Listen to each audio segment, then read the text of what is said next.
Hi friends, welcome to the bear farm. చూస్తున్నారా friends, ఈ వీడియోలో కనిపించే పిల్లలు వచ్చేసి చెప్పాం కదా మొన్న ఇంక్యుబేటర్లోంచి వస్తున్నాయని 4 కోళ్ళు కలిపాయని. అవే ఫ్రెండ్స్, ఇవి మొత్తం 30 దాకా వచ్చాయి. ఇంకో 12 గుడ్లు ఇంక్యుబేటర్లో ఉన్నాయి. అవి తక్కువ రోజులు అయింది అనుకుంటా, బయటికి రాలేదు. రేపు కానీ ఈ రోజు కానీ వస్తాయి. మొత్తం అయితే దీనికే కలిపాము. రెండింటికి కలిపాము కానీ 10 అది మంచి గుంజుకోవట్లేదు అనేసి మొత్తం దీనికి వచ్చే వేసాము. 22 23 ఉంటాయి. ఇక్కడ మీకు కనిపిస్తున్నా ఇటు వచ్చే మైలా కూడా పట్టడా, అది మన ఫేవరెట్ పట్టడా, మీకు తెలుసుగా. అది పట్టడా అవుతుంది. చూడండి ఎలా ఉన్నాయో.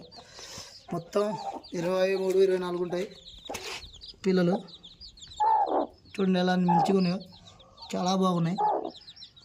కొత్త బ్రీడర్ పిల్లలకి కానీ. వీడియో నచ్చితే లైక్ చేయండి. కొత్తగా ఎవరైనా చూసేవాళ్ళంటే ఫాలో చేయండి. ప్రజెంట్ అయితే సేల్స్కి ఏం లేవు ఫ్రెండ్స్, కొంచెం టైం పట్టింది. నేను అప్డేట్ ఇస్తూ ఉంటాను. మనమైతే అందరి లెక్క అయితే అక్కడ పిల్లలు ఇక్కడ పిల్లలు తీసుకొచ్చి మనమైతే అమ్మము. మన ఇంట్లో పుట్టినవే సేల్కి వచ్చిన తర్వాతనే అమ్ముతాము. గుర్తుపెట్టుకోండి ఫ్రెండ్స్, చాలామంది రోజు సేల్స్ పెడుతూ ఉంటారు, బట్ మనమైతే పెట్టము. మన దగ్గరకు సేల్స్ వచ్చిన తర్వాత మాత్రమే పెడతా ఉంటాము. అదొక్కటే మీరు గుర్తుపెట్టుకోవాలి ఫ్రెండ్స్. డైలీ సేల్స్ పెడుతున్నామంటే ఎంత ప్రొడక్షన్ తీవాలి మనం. బయట తీసుకొస్తే మాత్రమే అట్లా వర్కౌట్ అవుతుంది. బట్ మనం ఏంటంటే మన ఇంట్లో పుట్టినవి మాత్రమే అమ్ముతాము. ఎందుకంటే బయటకు తీసుకొచ్చి మనం అమ్మి కస్టమర్ని మోసం చేయలేము.